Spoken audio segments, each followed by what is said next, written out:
Hola amigos, amigas, aquí estamos de nuevo en tu programa ¿Qué pasó entonces? Y hoy tenemos un tema muy interesante, de esos temas nuevos, de esos temas que uno quiere conocer mucho. Y el tema de hoy día es la mujer en la época republicana. Y para este tema hemos traído a una invitada especial, y también nuestra amiga, colega, ex profesora, a la doctora Anarela Vélez. ¿Qué tal, doctora? Pues feliz de estar aquí con usted, Arnulfo, para tratar justamente estos temas que, como usted dice, son novedosos. Novedosos porque a nosotras, a las mujeres, se nos ha dado muy pocos espacios, ¿verdad? Y no hemos sido objetas de estudio. Y este es un tema pues que se viene tratando en los últimos 100 años. Así es. Bien, entonces como somos historiadores hay que ubicarnos en lo que es el tiempo y también el espacio. Recordemos que la historia de Honduras pues tiene tres épocas, lo que se conoce como la época prehispánica o precolombina, la época pues, colonial y la época republicana.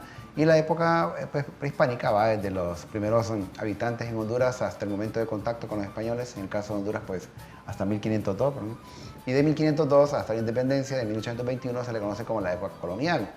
Pero de la independencia del 15 de septiembre de 1821, pues tradición, etcétera, pues se le conoce como la época republicana hasta nuestros días. O sea que estamos viviendo hoy día lo que se conoce como la época republicana, la época de la República.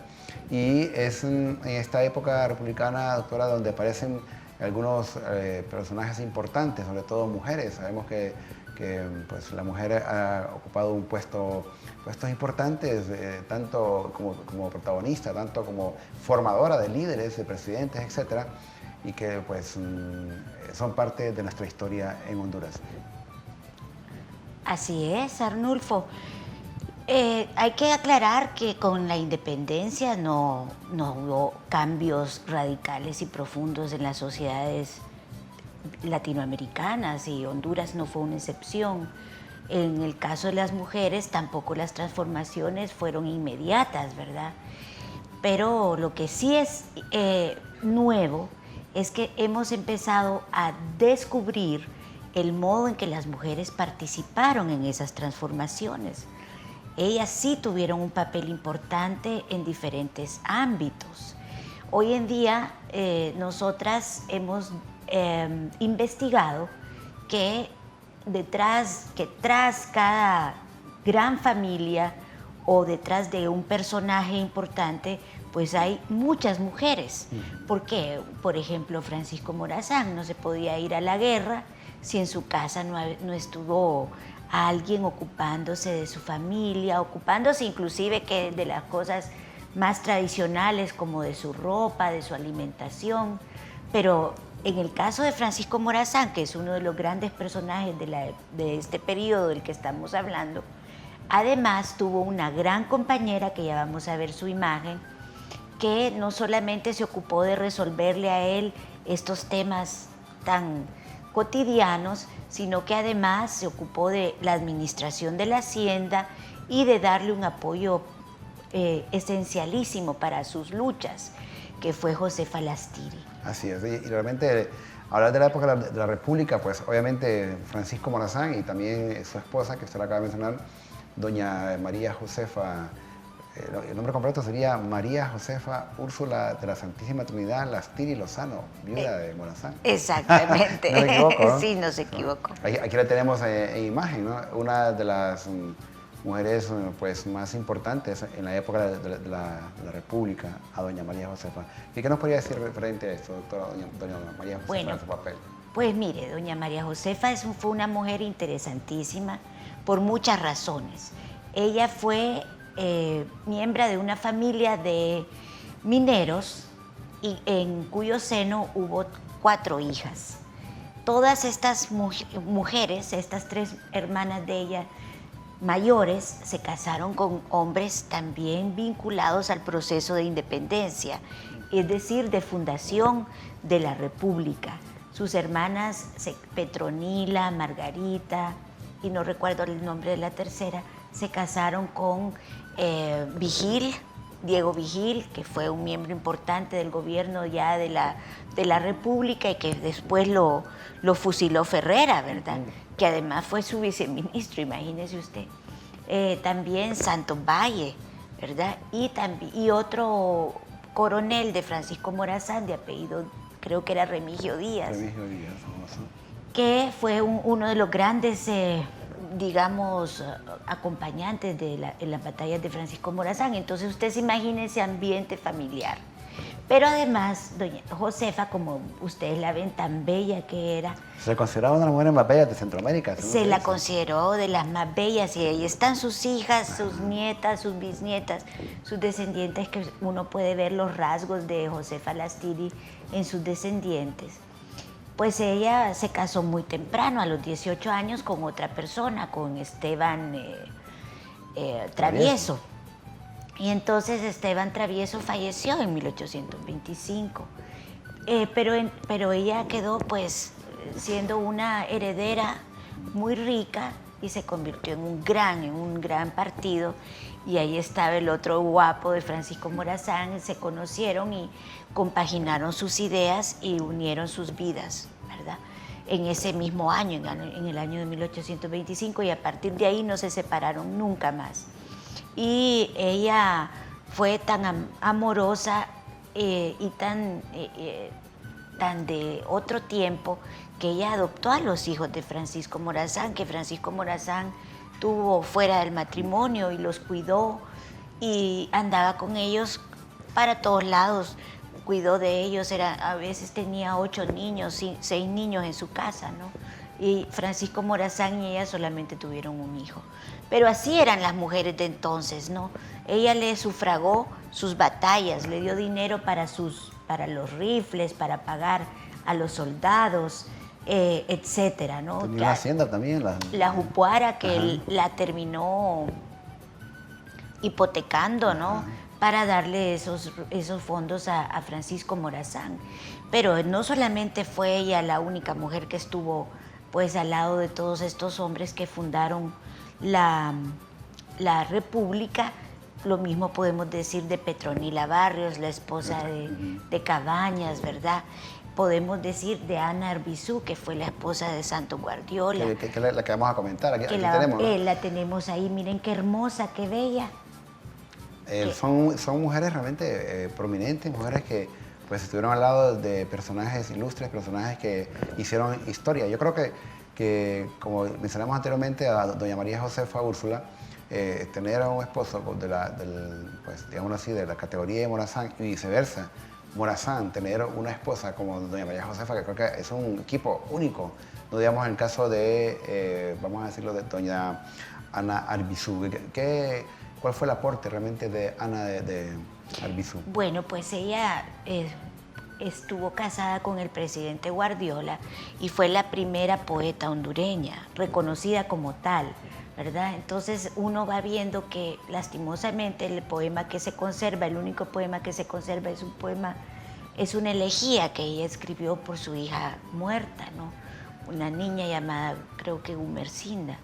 Esta niña fallece y ella le escribe un poema que se conserva debido a que lo publicaron en La Gaceta. Seguramente ella escribió mucho más, ¿verdad? Claro. Pero su poesía se perdió porque como en esa época pues las mujeres no escribían libros y no había como mucho interés en hacer una obra, ¿no? Pero ella es la que abre ese camino, esa brecha, y se empieza ya a entender, digamos, un poquito que las mujeres puedan ocupar un espacio en las letras, que ha sido un espacio, un terreno típicamente masculino, ¿no? Y ella nos dejó un poema desgarrador, de una gran calidad, y por eso la consideramos como la madre de nuestras letras, ¿no? Es una de nuestras ancestras. Después de ella, de Ana Arbizu, pues hay otras mujeres. Está, pero no traje ninguna imagen, pero sí está otra gran escritora nuestra, que es Lucila Gamero de Medina, ¿no? Pero aquí pasamos ya a Clementina, que Clementina ya es de 1902. Entonces son las pioneras, son las que empiezan a abrir espacios en la escritura, ¿no? Y también ellas se dan cuenta de que para poder tener espacio en la literatura primero tienen que cambiar las leyes, porque tienen que crear las condiciones para que las mujeres vayan a la escuela, para que las mujeres se formen y que después ellas sean las formadoras. Y así es que se convierten en las sufragistas. Recordemos, en el siglo XIX, estas son mujeres excepcionales, pero la mayor parte de las mujeres se están ocupando de lo cotidiano, pero que es fundamental, ¿verdad? Que es el ir a trabajar la tierra, estar en el hogar, ser madre de familia, etcétera, ¿no? Yo creo que para hacer un contexto, pues miramos un poco a la esposa de Morazán, cómo Morazán realmente termina, pues lo fusilan en Costa Rica. ¿Cómo termina Guardiola? Pues Guardiola es el presidente de Honduras, que recordemos que es donde se da el primer magnicidio en la historia. El único. El único hasta el momento en la historia de Honduras. Ahora. Es cuando asesinan a un presidente en funciones. Esto fue en Comayagua. Entonces son mujeres que, aparte de lidiar con personajes como Morazán, como Guardiola, personajes pues, que fueron, vamos a decirlo así, protagonistas en la historia republicana, cómo después de eso los pierden y cómo es así en adelante, ver ese coraje de estas mujeres, ¿no? Exactamente, porque fíjese que en el caso de Josefa Lastiri, ella regresa a El Salvador. Así es. Y regresa a El Salvador y rescata los restos de Francisco Morazán para que sean traídos a El Salvador, porque Francisco Morazán supo que siempre que ahí van a estar mejor resguardados sus restos.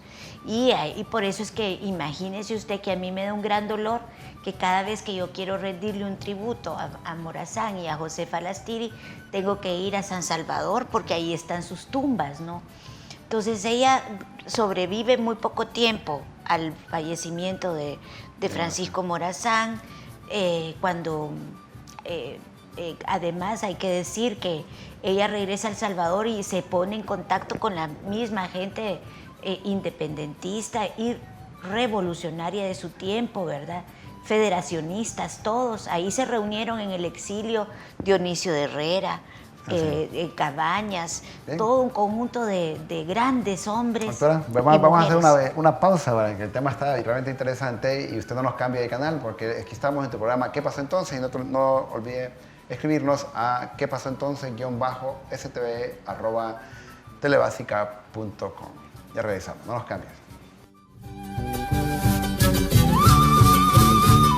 En esas escuelas se formaron a las primeras profesoras que serían las responsables de la educación.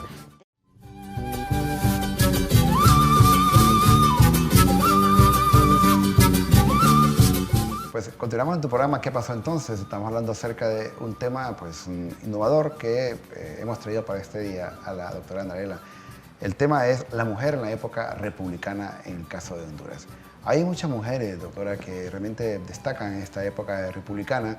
Yo creo que la historia sin ellas no fuera realmente tan emocionante. En este caso tenemos a una personaje que nos ayuda un poco a entender más esa historia republicana. Hablamos de la esposa de Morazán, la esposa de Guardiola, que es un presidente de Honduras, pues Lucila Gamero, personajes o mujeres fundamentales en la vida de estos grandes ilustres presidentes, etc.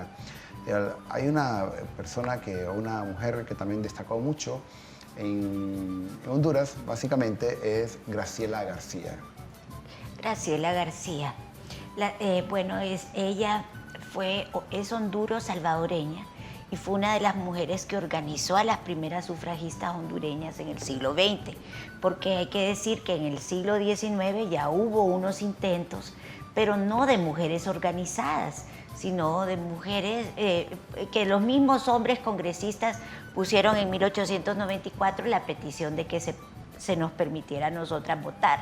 Pero en el caso de Graciela García, ella es fundamental porque ella logra entender exactamente la importancia de que nosotras logremos participar en la vida pública, que tengamos ese espacio, porque ella se dio cuenta de que si nosotras no transformamos las leyes, nadie lo va a hacer. Transformar las leyes en beneficio de las mujeres. ¿Qué tipo de beneficio? Bueno, pues en relación a la educación, el trabajo, la salud, etcétera, ¿no? Si nosotras no tenemos una representación en ese Congreso, nunca vamos a lograr esas transformaciones, decía Graciela.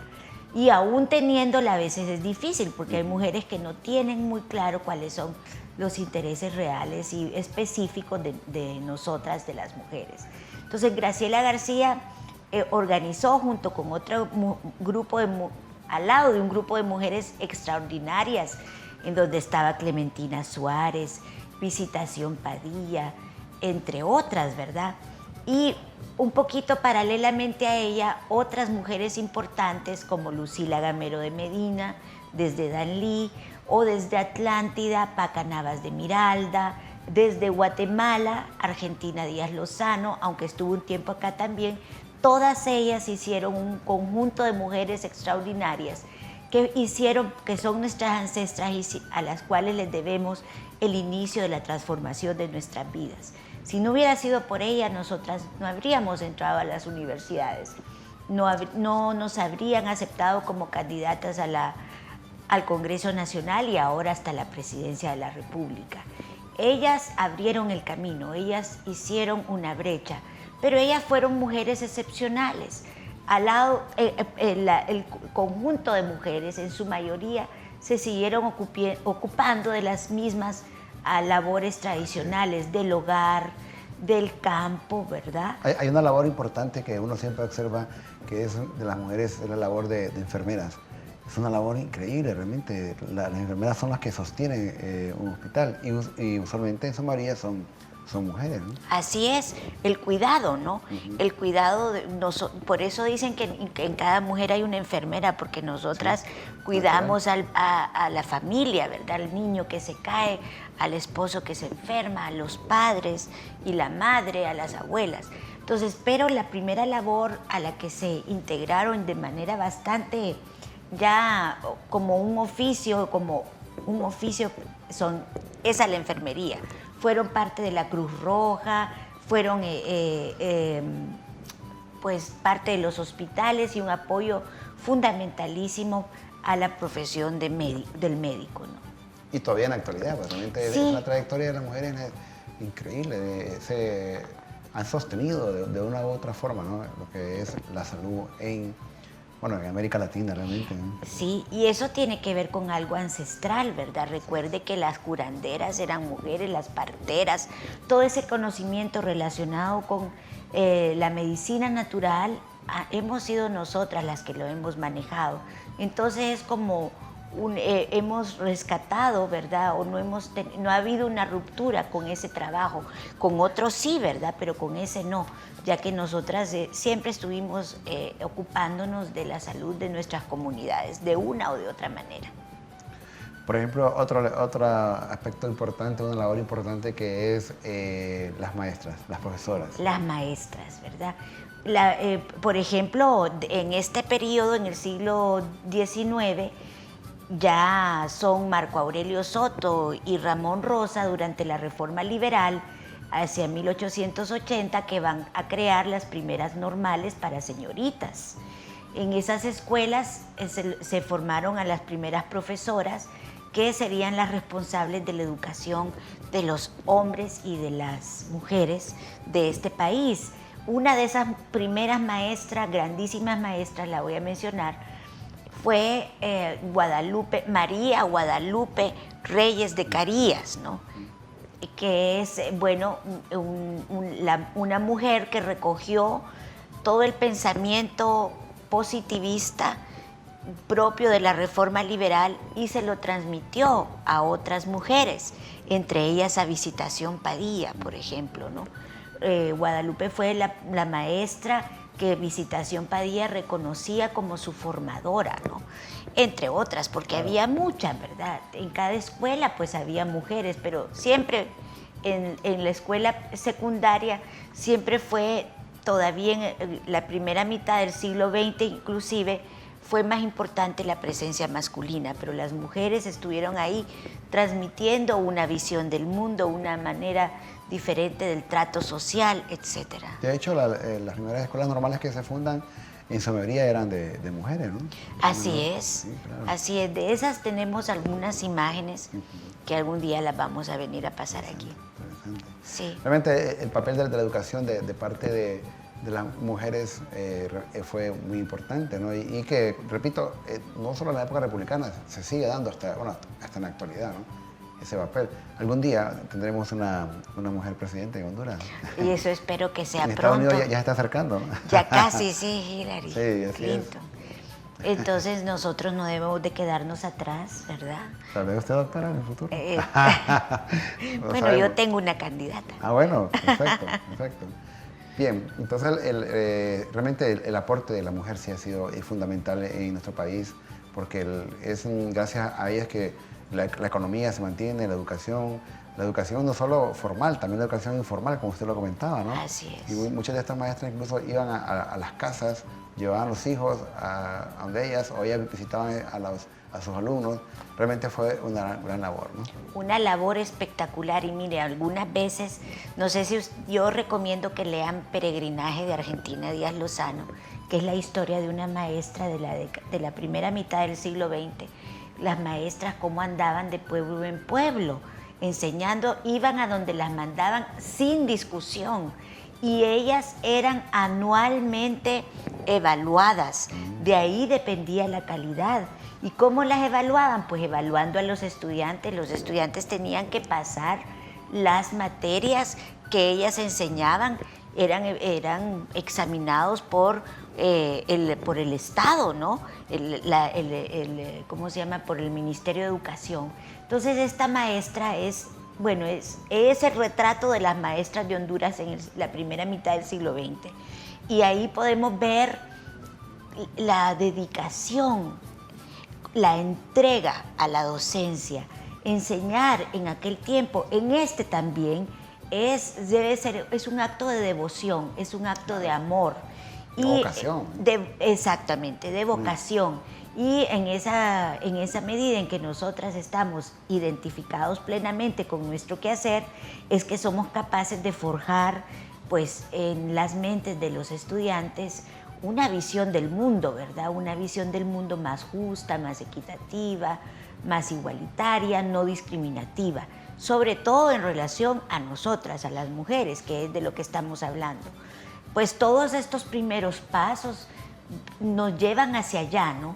Hacia la construcción de una relación de paridad, de equidad con con la otra mitad de la población, ¿verdad? Porque nosotros somos una mitad. Entonces, y la otra mitad son nuestros hijos también, ¿verdad? Entonces, esa es la labor que hemos venido desarrollando. Y en este sentido, el trabajo de las mujeres feministas organizadas ha sido fundamental. Otra labor, aparte de que la mujer sobresale en la época republicana, en las fiestas, por ejemplo, que dicen. Ah, sí, en las fiestas, en lo festivo, ¿verdad? Ajá. Por ejemplo, ¿no? Ahí tenemos, ellas eran las que se encargaban del entretenimiento, ¿verdad? Bueno, ¿a quién no le va a gustar escuchar a una mujer cantar, verdad? Una ópera o bailar, ¿verdad? Y en la época republicana, pues todo era en vivo, ¿verdad? No había manera de que uno se pudiera escuchar de otro modo más que todo en vivo. Y entonces estaban ellas haciendo pues esas diferentes labores de entretenimiento en diferentes, hacían teatro. Bueno, hasta hace poco se hacían lo que se llamaban las veladas, ¿verdad? Dominicales que se hacían en los parques, que lastimosamente se ha perdido esa tradición. Pero está todavía en la memoria de nosotros ese papel fundamental de las mujeres en esas actividades.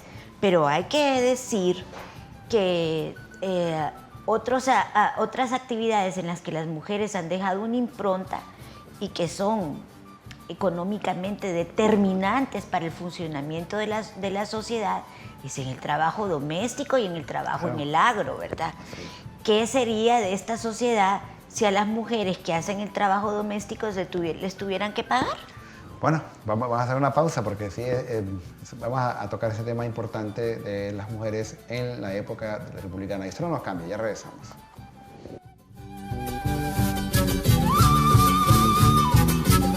En las épocas de las guerras, ¿quiénes son las que llevan las haciendas mientras los hombres están luchando?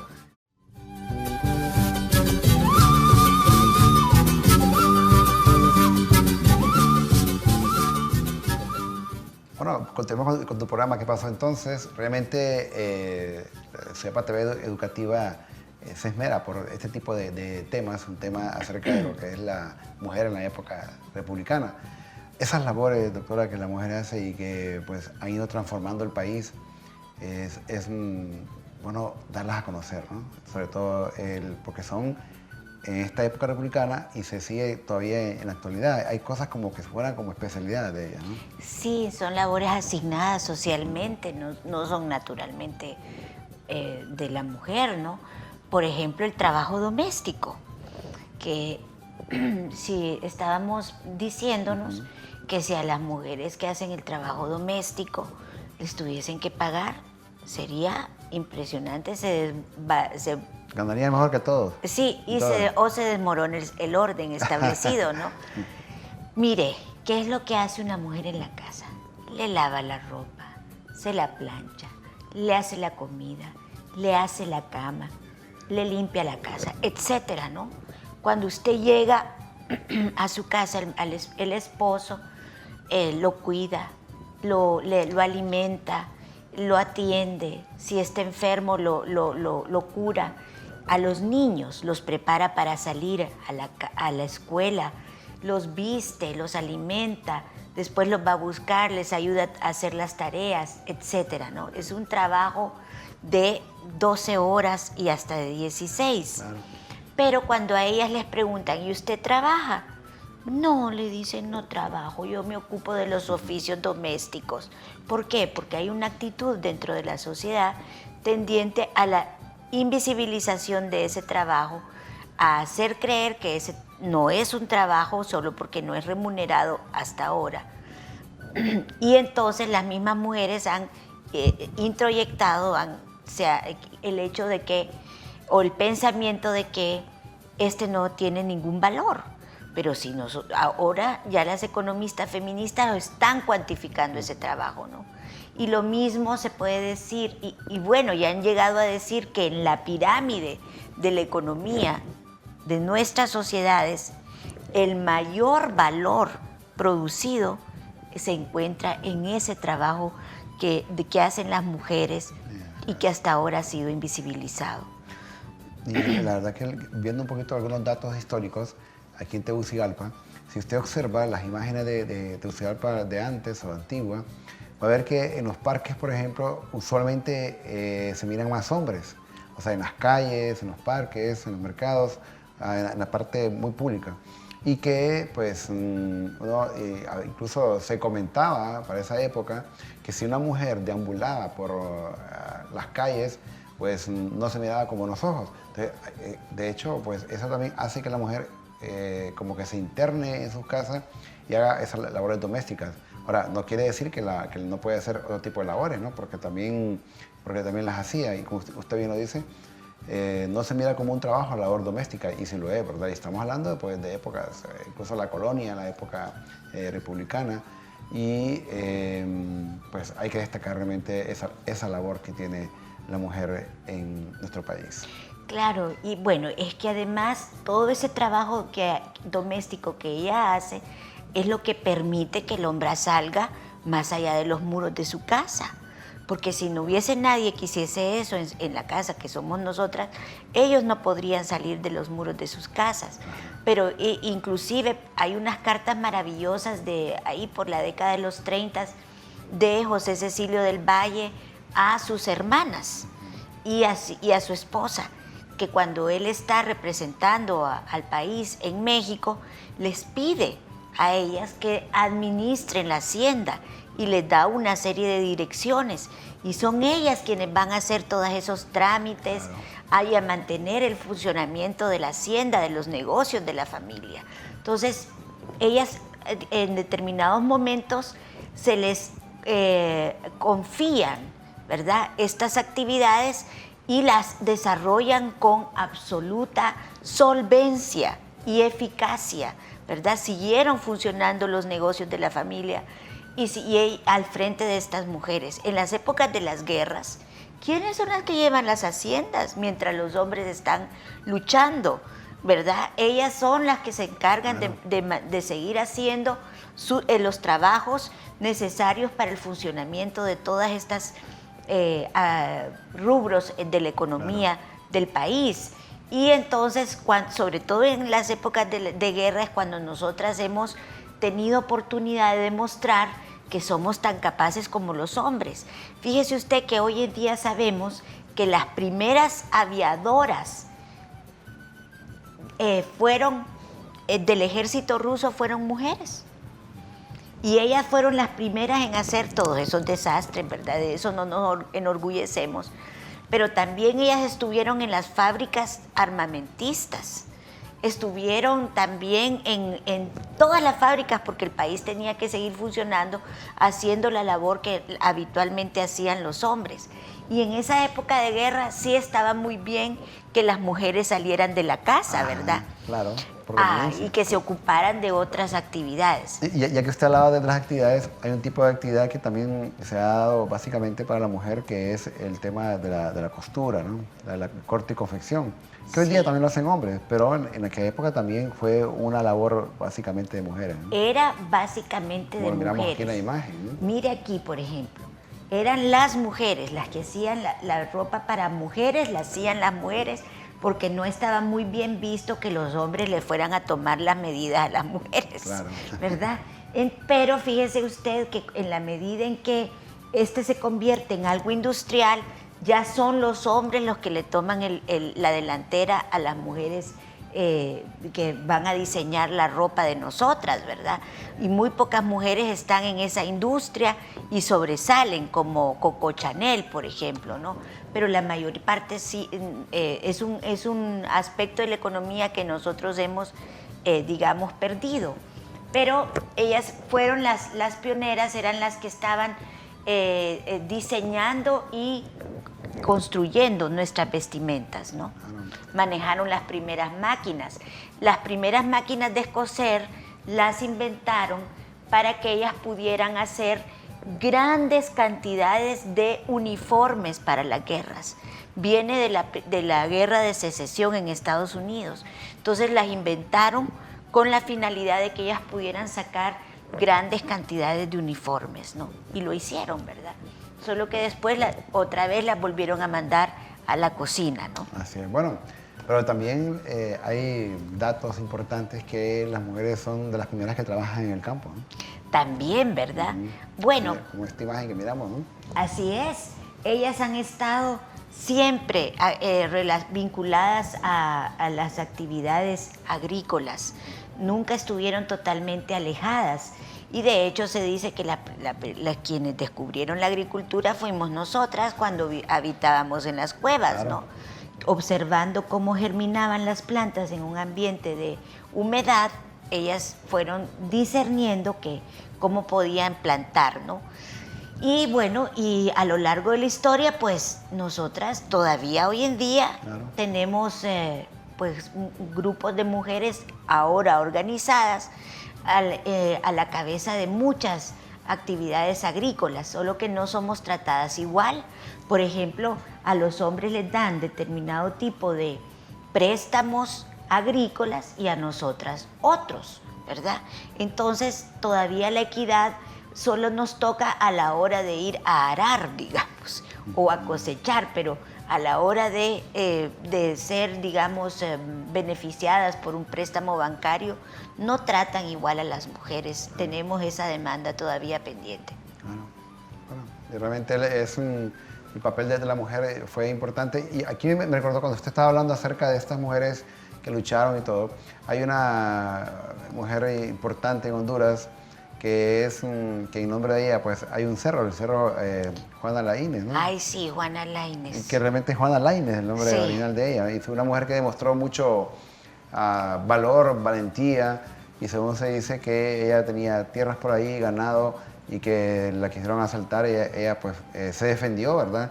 Finalmente murió, pero que por su valentía, por su honor, se le nombró a este cerro el Cerro Juana Laínez, que es nombre de mujer, no es de hombre. Sí, pero fíjese que como tenemos una cultura tan machista, muchos dicen que es Juan A. Laínez.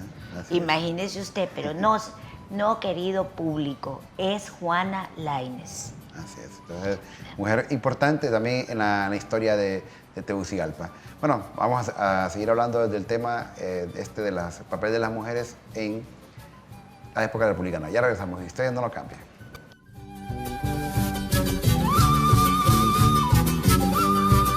¿Quiénes son esas mujeres extraordinarias de estas organizaciones no gubernamentales?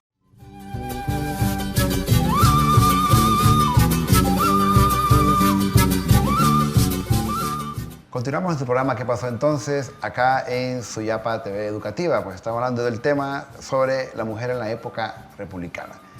Doctora, ahí hemos hablado acerca de los roles, el papel que la mujer ha desempeñado pues, a través de la historia republicana. Y hay un tema que pues, en Honduras, por ejemplo, la mujer, hubo un tiempo determinado en el cual la mujer pues, no votaba. Ay, sí, recuerde que el voto a las mujeres se le reconoce hasta 1955. Entre 1894 y 1955 hubo al menos 6 gestiones importantes para que se reconociera el voto de las mujeres, ¿verdad? Y finalmente es en el gobierno de Julio Lozano Díaz que se reconoce nuestro derecho a votar. Pero ¿por qué las mujeres estuvieron tan interesadas en votar? ¿Por qué querían ellas tener ese espacio público? Pues el objetivo no era solo votar, ¿verdad? Sino llegar a ser electas. ¿Electas a qué? A cargos públicos. ¿Electas a qué?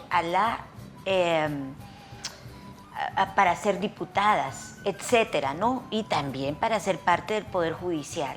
Entonces las mujeres lucharon para eso y esa lucha pues es muy muy antigua y data desde la época de la Revolución Francesa.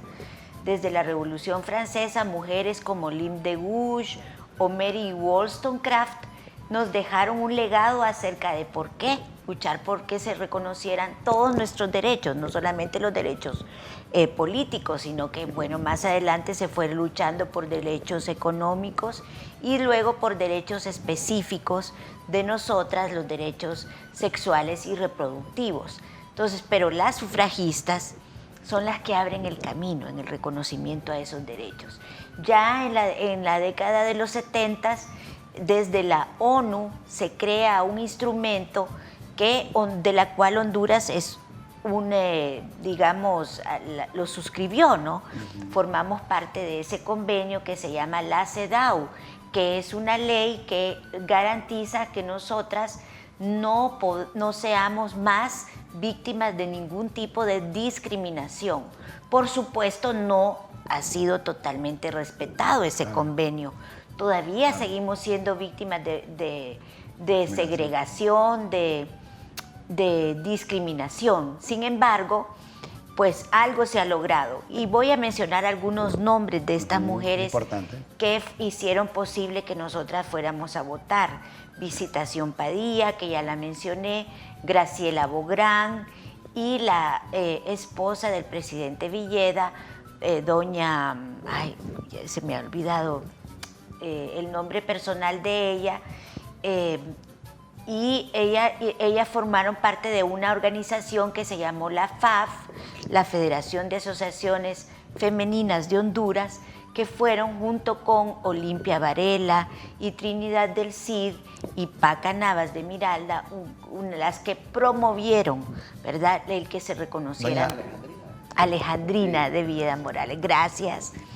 Doña Alejandrina de Villeda Morales, una gran dama, formó parte de la FAF y fueron las que, ¿cómo se llama?, gestionaron el que se nos reconociera a nosotros el voto.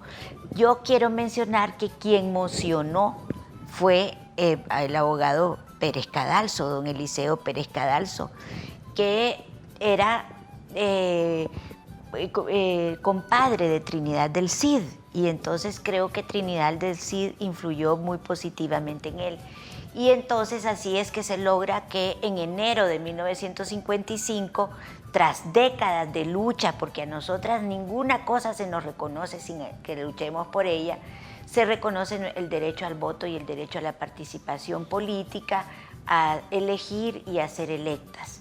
Desde entonces los avances han sido lentos, pero han sido irreversibles.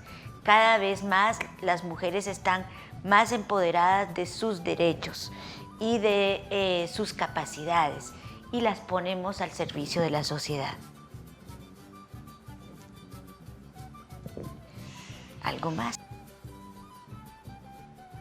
Doctora, realmente la mujer también tuvo un papel importante en esa lucha de revolución. Y usted incluso lo comentaba al principio, ¿no? ¿Cuál fue en la época republicana realmente el papel de la mujer? Bueno, mire, en las primeras luchas de la independencia, ellas siempre estuvieron apoyando los procesos revolucionarios, y hay documentos que cuentan que en medio de sus faldas ellas llevaban las piedras para hacer las barricadas, o las piedras que les tiraban a los españoles, porque los nuestros no tenían muchos otros recursos para luchar contra los españoles. También eran las que llevaban debajo de sus faldas muchas veces las armas, o llevaban los alimentos necesarios para que los hombres pudieran estar en el frente. Pero ya en el siglo XX, las mujeres, que todo lo tienen que demostrar, demostraron que ellas eran capaces de ir a la guerra, ir a la revolución, y hubo un movimiento muy interesante en América Latina que se conoce como el movimiento de las rifleras, que es que ellas mismas llevaban los cartuchos y ellas aprendieron a disparar y hicieron posible las revoluciones y participaron en todas las revoluciones del siglo XX. Que vemos en la imagen, que hubo muchas, exactamente, muchas mujeres que participaron al lado de los hombres, ¿verdad?, en la defensa de sus partidos políticos o de sus propuestas políticas, ¿no? Pues en Honduras también ocurrió que hubo mujeres que se integraron a esas luchas revolucionarias. Este es el primer paso para que ellas exijan que se reconozca su capacidad en la participación en otros procesos también revolucionarios, ¿no? Bueno, en la segunda mitad del siglo XX, la participación de las mujeres en los procesos en las luchas sociales de América Central y de Honduras también es indiscutible, ¿verdad? Ahí hemos tenido grandes líderes, tanto en las luchas revolucionarias como en otras, ¿verdad? Entonces, en la segunda mitad del siglo XX en Honduras, las mujeres están al frente de las organizaciones no gubernamentales. Y son a partir de estas organizaciones no gubernamentales que se va a ir logrando, por ejemplo, una lucha importante, la equidad y la paridad, ¿no? La participación paritaria en los procesos políticos. Una vez que ya se reconoce el derecho a votar y el derecho a elegir y a ser electa, nosotras vamos por más, ¿no? Claro, hay que abrir esos espacios. Exactamente, vamos por más, y ellas están pues demandando que se reconozcan nuestros derechos económicos y nuestros derechos políticos. Por ejemplo, otra máxima nuestra es: a igual trabajo, igual salario, ¿no? Que no lo hemos logrado todavía, porque todavía nosotras hay ingenieras tan brillantes como ingenieros que trabajan en una misma empresa y a ellos les pagan más por el mismo trabajo, ¿no? Entonces estamos luchando porque no solamente se reconozcan ciertas labores que hasta ahora se han invisibilizado, sino que cuando trabajamos y estamos integradas en los procesos productivos, se reconozca el derecho que tenemos a que se nos pague igual. ¿Quiénes son esas mujeres extraordinarias de estas organizaciones no gubernamentales? Pues voy a mencionar algunas. Por ejemplo, María Elena Méndez, a la cabeza de una organización que se llama el Centro de Estudios de la Mujer, que es una de las primeras organizaciones defensoras de los derechos de nosotras y que tienen una agenda interesantísima defensora de nuestros derechos y de nuestra participación. Y aquí en estos casos, doctora, mucha gente pues pregunta, ¿eso es ser feminista? ¿Cuál es el sentido del feminismo? Bueno, Sí, algunas son feministas, pero no todas, ¿verdad? Porque para ser feminista, primero uno tiene que tener una formación teórica feminista. Tiene que entender que el feminismo está nutrido en la actualidad por un pensamiento científico, por historiadoras, sociólogas, antropólogas, economistas, filósofas, etcétera. Entonces es un posicionamiento teórico, pero también hay un movimiento feminista que es el que pone en la práctica este conocimiento y que lleva hacia adelante la agenda feminista, demandando que se reconozcan pues derechos, que se reconozca nuestra participación en diferentes ámbitos, en la ciencia, por ejemplo. Y le estaba mencionando a otras mujeres de las ONGs como Gladys Lanza, ¿verdad? En esta organización que se llama Visitación Padilla, Alba Mejía, que también es una pionera de estas organizaciones, que son las que en la segunda mitad del siglo XX, ya a partir de la década de los 80, son las que van a tomar la delantera en la lucha por el reconocimiento de los espacios de nosotras, de las mujeres. Y lastimosamente, pues también en lo ecológico, ¿verdad? Claro. Tenemos a Janet Caguas, claro, caída en esa lucha, y penosamente recientemente Berta Cáceres, que ha estado defendiendo los derechos de los lencas, pero de la humanidad, ¿verdad? También al defender los bienes comunitarios, ¿no? Entonces nosotras ahora estamos en todos los ámbitos contribuyendo con nuestro trabajo y con nuestra visión del mundo a que la sociedad hondureña sea mejor. Interesante, realmente la mujer ha tenido esa trayectoria en toda esta época republicana y sigue siendo pues parte de estos cambios. Definitivamente. Y motor, ¿verdad? Sí. Ahora ya no solo somos parte, sino que somos motor, claro, de muchas transformaciones, porque como es el caso de esto que le acabo de mencionar, de los derechos ambientales, ¿verdad? Del derecho de los bienes comunitarios, claro, de la naturaleza, y eso es pues de mucho beneficio para la sociedad hondureña. Claro, así que la mujer pues ha ganado estos espacios, ha ganado en el sentido, en dos aspectos, ¿no? Uno que se lo ha ganado y ha ganado, ¿no? Realmente, ¿no? Así es. Y que es parte también de, como usted mismo lo dice, de motor de desarrollo en nuestro país. Así que ánimo y esto va a seguir. Mensaje a todas esas mujeres que nos, emprendedoras, que nos ven, tenemos bastantes televidentes, mujeres que están pendientes del programa, exitosas, como nuestra productora también. Así es. Tenemos una productora que es exitosa, nos tiene, pues trabaja fuerte y eso anima, ¿no? Realmente. Así es. Pues a las mujeres, uno, que no olvidemos que lo que tenemos se lo debemos a otras que lucharon y muchas hasta han perdido la vida en estas luchas, ¿no?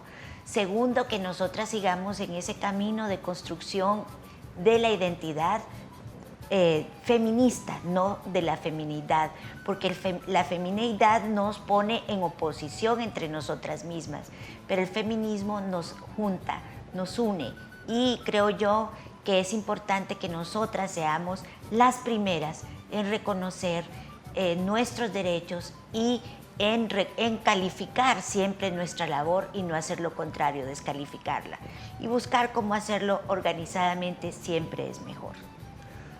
Doctora, siempre es un placer tenerla acá. La doctora es profesora de la Universidad Nacional Autónoma de Honduras, es poeta, literata, escritora, realmente es madre de familia, lo es todo realmente. Así que es un ejemplo vivo, ¿no? Una de estas mujeres intelectuales que tenemos en Honduras. Y si pues, quiere ser parte de nuestro programa, no olvides escribirnos a nuestro correo que pasó entonces, _stv@telebasica.com para tus sugerencias y comentarios y para que sigamos tocando temas tan interesantes como el de hoy, que fue las mujeres en la época republicana. Gracias por habernos escuchado y visto, y nos vemos en la próxima. Hasta pronto.